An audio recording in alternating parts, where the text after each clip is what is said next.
Straight from the Horse's Mouth, Episode 28.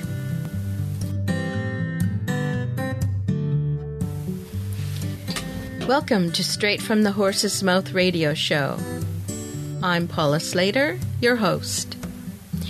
This is an interview-based show where I have conversations with some of the most creative people in the horse world.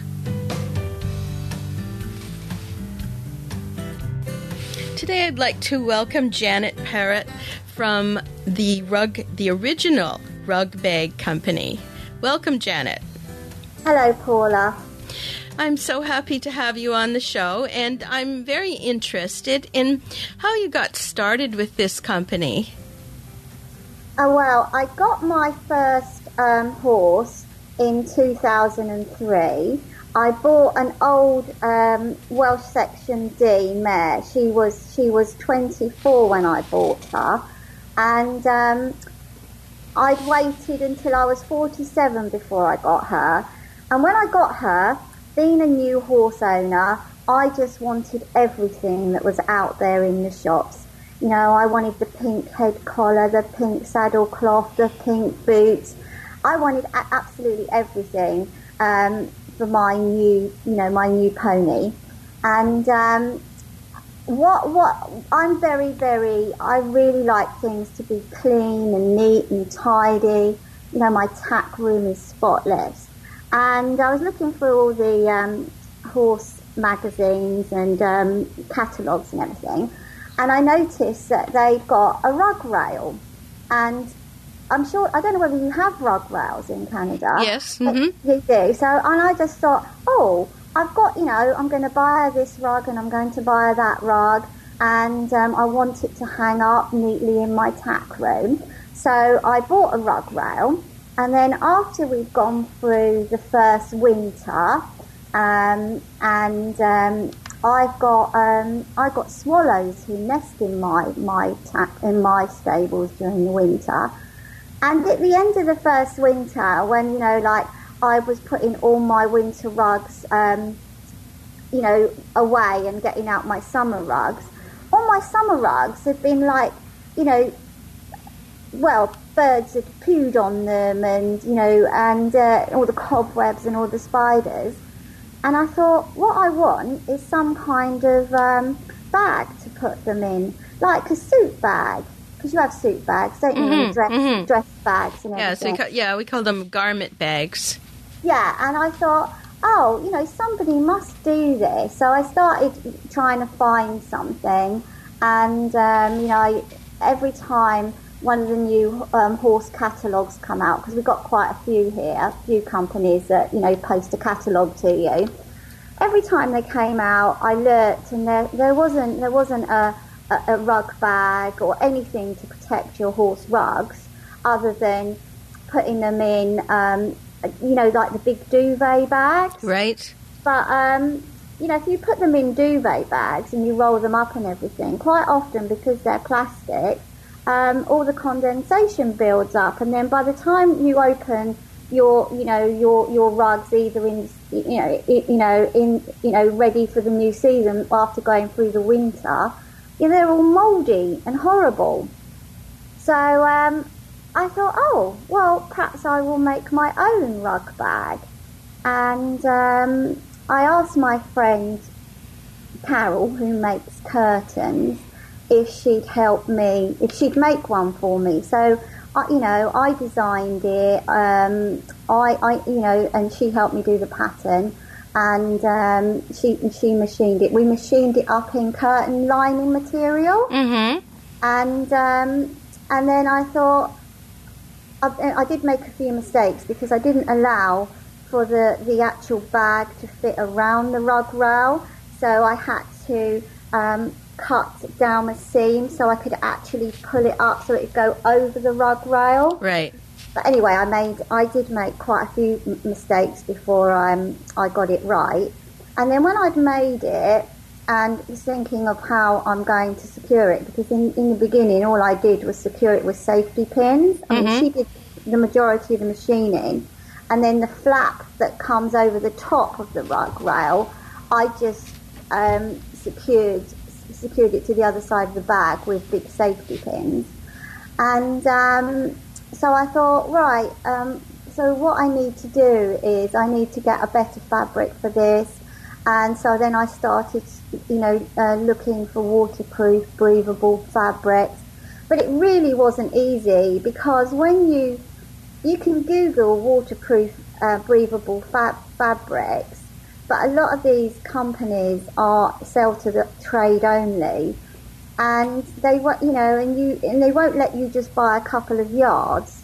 You have to buy 10 yards or something. Mm-hmm. So I did find a company who'd sell me like it was 5 meters actually in the end.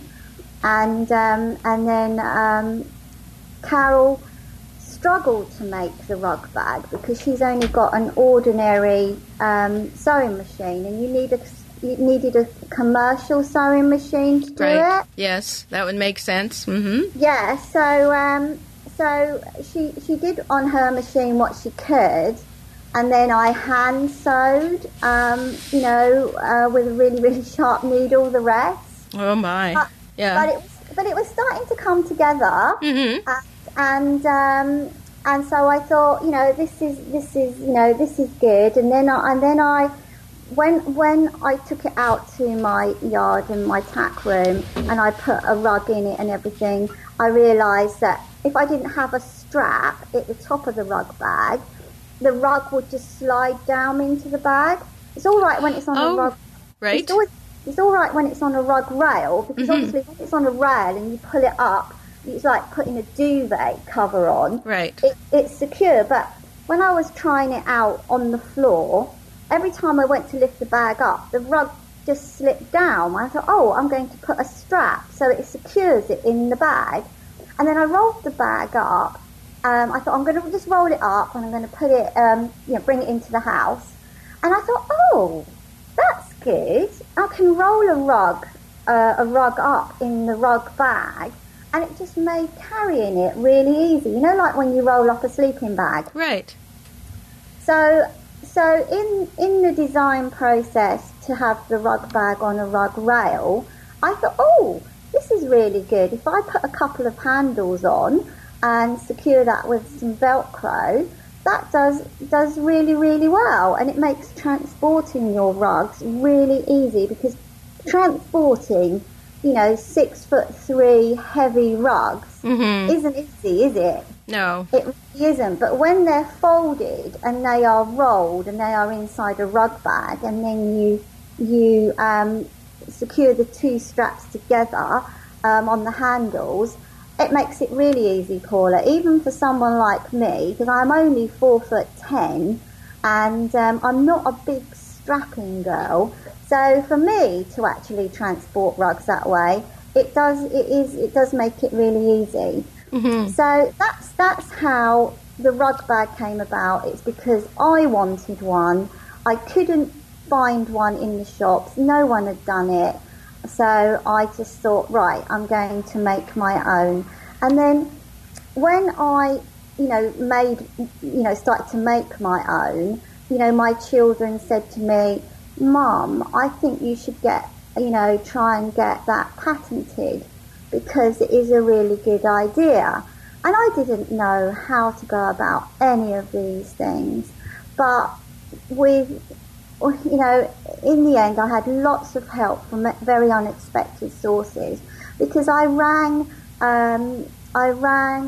different equestrian companies and manufacturers and wholesalers, and anyone I could, to ask them if they could help me with fabrics, if they could recommend a fabric, where I could get them made. And obviously a lot of people didn't help me, but on the other hand, there was lots of people, Paula, who were really, really helpful and really put themselves out for me. And I went to a few government-backed business courses, because obviously I have no experience of how to set up a business. And on this, it was called Business Link, and it doesn't exist anymore. It got cut. But I met this wonderful man who was was an intellectual property. I don't know what you call it. He was a webmaster. No, he was really good about intellectual property, which is going through the patent intellectual property. Yes. Yes. Mm-hmm.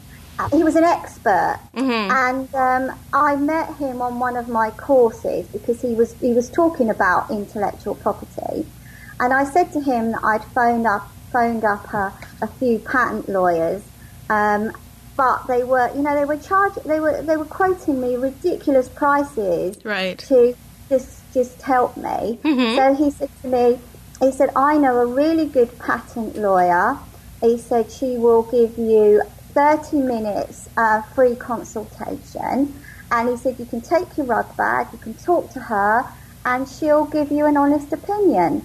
And I went to see her, Paula, and she was absolutely brilliant. I mean, I was actually with her for 3 hours.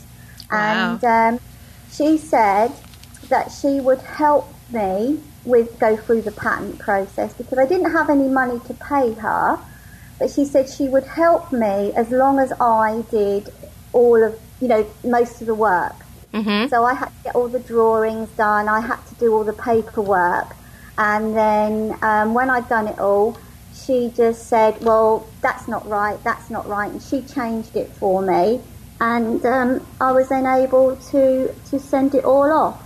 And it's currently patent pending, my rug bag. It's been 3 years now. But it does take a long time. And the last time I inquired, what's happening, they just said that they've just got such a backlog that hopefully it will be this year that I hear, whether I have got a patent on it or not. Yeah. So it would be really exciting if I do get a patent on it. Yeah, so at the moment it's patent pending. Wow, and that's quite a journey. I mean, I think that a lot of people, everyone has ideas, and it takes a lot of gumption to go forward with it and, take it to, to the patent lawyer and to get that far. And you are so lucky to have her help you. That's almost like serendipity. It's great. But I'm so happy for you for that. But it's too bad, because it's so exciting when people are creative enough to come up with a great idea. And I love the way you went through the process, this didn't work and so on. And that's the creative process and making it fill a need that you had and other people as well. Because again, the problems that people have with the rug bags it's true. So yeah, it'll be interesting. But again, it's really too bad that these patents are backlogged. Yeah, it is. I mean, the process just does take such a long time. Mm-hmm. But at least at the moment it is patent pending because right. Obviously if I don't get the patent then it is just nothing, but at the moment it is patent pending and there really isn't anything like it anywhere else in the world. So I just think I think it's really exciting. And I mean I've got proper manufactured bags now. And I have tested them in my tack room.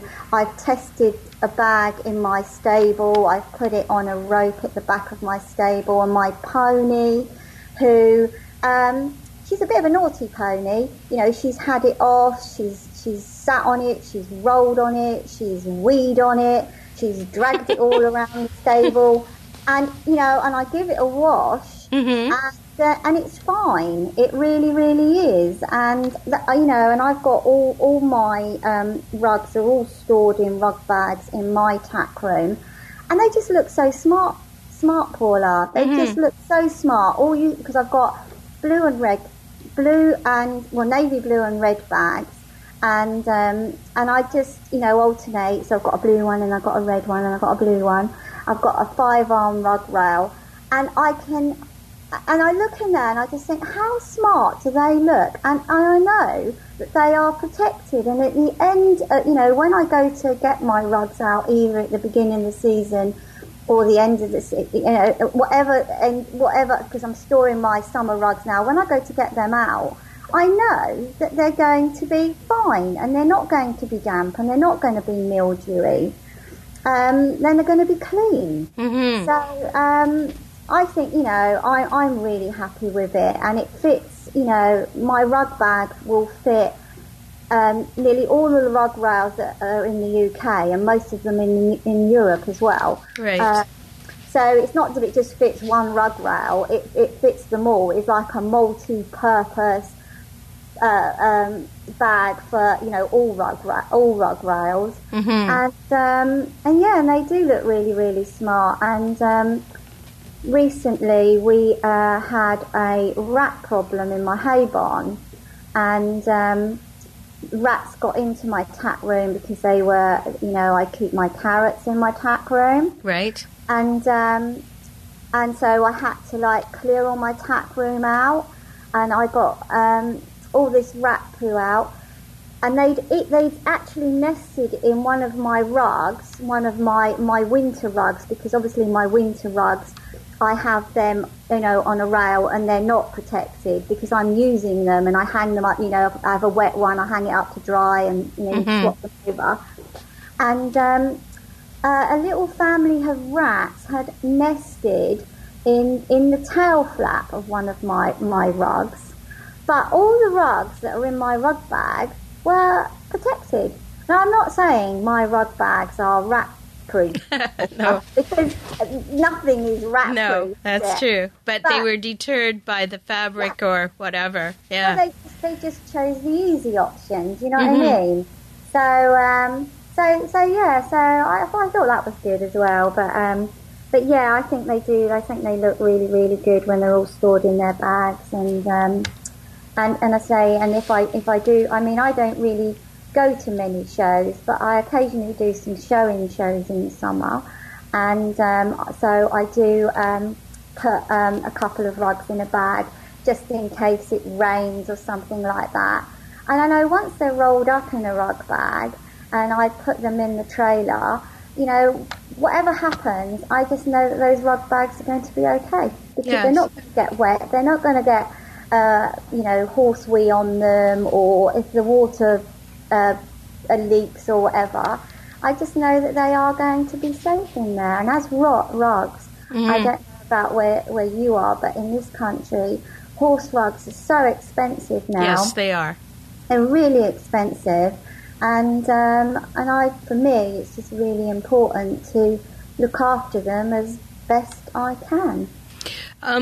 Janette, I have a question about the size.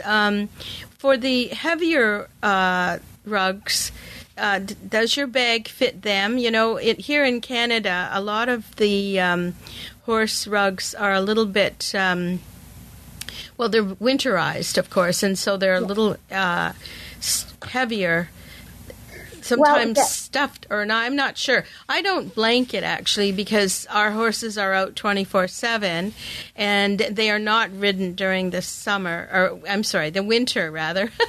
And so I haven't had a lot, I have to say, I haven't had a lot of experience with rugs, but I will be, because my one horse is getting older. He's 17, and I am sort of looking into getting him a blanket for next year.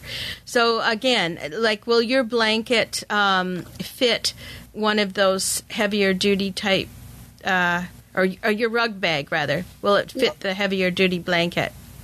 Well, it does. So if you've got, with the really thick heavyweights, uh-huh. and with the heavyweights, some are thicker than others, aren't they?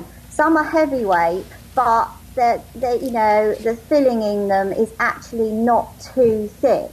But then you have other heavyweights where they're absolutely enormous and they're really, really thick. Now, if they're really, really thick, I can get two of them and maybe a lightweight into one rug bag. Because the rug bag is very roomy. It is like 10 inches. It's 10 inches deep. Mm-hmm. And once, so it is a very, very roomy bag. So with the heavyweights, it does depend on the thickness.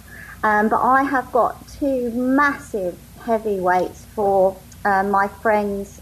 She's got a 16.3 X-Racer. So because he's thoroughbred, he really does need to be rugged well in the winter because he loses weight otherwise. Mm-hmm. Yes. And so I've got 2 massive rugs in one bag. Mm-hmm. And then what I do is like surplus coolers or stable rugs, I might put one of those in as well because they're not very thick. But no, it can take, a couple of heavyweights, or it can take 3 heavyweights depending on the thickness. Oh, that's great. Now, the other thing that happens here in North America is that people go camping with their horses. And I was thinking this is ideal because, again, they take their trailer and then, they camp out the humans camp out in a tent and the horses are high-lined, which is a line between trees and, or corralled, different methods of keeping the horse while you're camping. But they will need what we call a rain sheet, or it would be like a rain rug, I guess. During that time, you don't know, depending on the weather, and because they are out. So I think your rug bag would be ideal because of it doesn't take up that much space when it's rolled up. When it's rolled up, mm-hmm. I mean, I have, I've managed to get three medium weights and a lightweight in a bag to transport. So it's, especially when you've got the 6'3" size rugs for right. for a 16.3 hand horse. I mean, I've got those in, and and the bag is bulging, but when it's rolled up and the Velcro straps are strapped together, mm-hmm. so it just makes transporting them so easy. Oh yes, and really compact. Right. So you can have, if you have 2 or 3 bags with 3 or 4 rugs in them, you can just stack them up, and and they're just it's really, really neat. It's brilliant for transporting. Now, did you say how many different colors do you make? I just make 2 at the moment because of because if you ask anyone what colour they want, everybody wants a different colour. Right. So because I'm at the beginning of my story, because I only got the manufacturing of my rug bag sorted out last June, July time, mm-hmm. I decided to stick to 2 colours, which is the red with a navy trim and then the navy with the red trim, because then the Velcro and the cotton and everything is all interchangeable with those 2 colours. Right. So it just makes it simple for sourcing the material, and it just makes it easier. Because every time I speak to someone, they say, "Oh, I would like a pink one," or "I'd like a khaki-coloured one." And I'm thinking, I've never even seen khaki colour waterproof, breathable material on a horse rug, let alone, a rug bag. I mean, mm-hmm. I love the idea of doing them in all different colours with all different patterns. But, just sourcing all those materials at the moment, I wouldn't really know where to start, Paula. Right, and also you want to keep the material quality up, because that's the most important thing. And if someone, I was thinking more if you were camping and you had, let's say, 3 horses, and if you had some way to differentiate the different rugs, because again, you want to quickly be able to grab the right rug for the right horse. But that can be done with different types of colors, maybe on the straps, or many. Yeah. There's a variety of ways to do that, right? And I think the most important thing is quality. Yeah, so do I. I mean, the rug bag, it has to be light, because right. Your horse rugs are heavy, so you don't want your bag to be heavy as well. And also, you want it when you are putting a rug bag onto several rugs on a rug rail. You know, you want to be able to get it on easily and simply. And if it was heavy, you wouldn't be able to do that. And the rug bag is quite light, but it's also very strong, because obviously if it's being dragged around a yard with several rugs in it, it's got to be up to that. So, I mean, it is up to that. I mean, obviously, if it was abused, then then that's a different story. But for normal putting in rugs and carrying them from A to B, it's fine. But I say from I mean, it was designed just purely to protect your rugs on a rug rail, and going from that viewpoint, once a rug bag is on your rug rail, it should last forever, really, because there is no wear and tear, is there? No. Now, I have a question for you about transporting them. Does it have a strap, a shoulder strap? So, I haven't seen your rug other than on the internet. So I'm thinking, if it rolls up, does it have a shoulder strap that so when someone is carrying it, it gives them a little bit of support? No, it has. So the rug bag has a strap on the back of the bag, near the bottom of the bag. So if you can imagine the bag facing up, I can't explain vertically. It. So you're carrying it vertically or horizontally? No, you roll it up like a sleeping bag, but the handle on the back comes. And it meets the handle on the front of the back. Mm-hmm. So it's just like a big holdall. Now the handles are quite long, and I am able to actually get them on my shoulder. Right. It all depends how many rugs you've got in the bag, because obviously when you roll something up, if you've got loads and loads of rugs in there, right, as it rolls up, it's a bigger, bulkier object, isn't it? Mm-hmm. But you can squish them down with your knees, but I am able to. I've been able to actually put those two straps onto my shoulder, which makes it easier. Carry, yeah. And I mean, that's, again, I'm thinking I'm not that tall either, and that's a challenge of being short. Transporting things around, and many things that aren't difficult for the taller people. That things might drag, like the bag might drag if it's not horizontal. So good point. Good. Yes, it's definitely not gonna. For small people like us, it's definitely not going to drag anywhere. We will be able to manage to lift it off the floor. Right. And I like the idea that you might be able to put it over your shoulder, because that does help.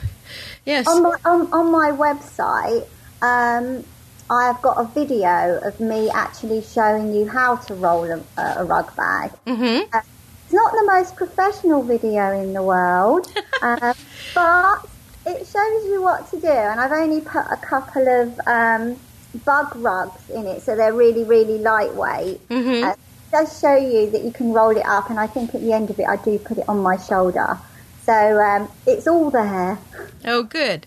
All right. Well, then, speaking of your website, we could probably embed that video on your page on Straight from the Horse's Mouth radio show.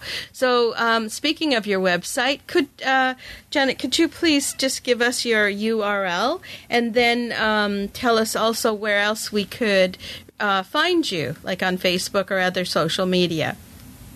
Well, my website address is www.theoriginalrugbagcompany.co.uk. I am on Facebook. That will just be The Original Rug Bag. And I am on Twitter, and I think that is hashtag the orig rug bag. It is. It's not the original rug bag. It's just hashtag the orig rug bag. Okay. And I'm also on LinkedIn as Janette Perrett, which obviously tells you all about my rug bag and your company. Yeah. Company. Yeah. Well, I think this is really exciting and motivating for people who are thinking about any kind of creation. If you come across something that you would like to see improved upon, and take the step and go forward and create that particular product that you think that somebody should really design a fill in the blank. And it's always, I think, exciting and encouraging to listen to an entrepreneur and learn how they went through the process of that creation. So, Janette, I want to thank you again for this interview today. That's great, Paula. Thank you for giving me the opportunity. And I hope that if you come up with another creation, you'll let me know, and we'll do another interview and find out what's happening. And, good luck on the patent. Thank you very much. I wish you the best. Yeah. Well, okay. we'll say goodbye then. Okay, goodbye. That was such a great interview with Janette Perrett, the owner of the original rug bag company. I'm always so excited to talk to entrepreneurs and see how they came up with an idea out of a need and then proceeded to create the actual physical product. Very inspiring to anybody who is thinking of an idea and is a little bit reluctant to go forward. Things happen for the best, and she was so lucky to find that lawyer that helped her. Wonderful. Well, it's Paula Slater signing off for Straight from the Horse's Mouth radio show. If you know anyone that would fit the show, please let me know by email. And the greatest compliment that you can give Straight from the Horse's Mouth radio show is to leave a positive review on iTunes. This is Paula Slater signing off for Straight from the Horse's Mouth radio show, and we'll see you next week. Bye.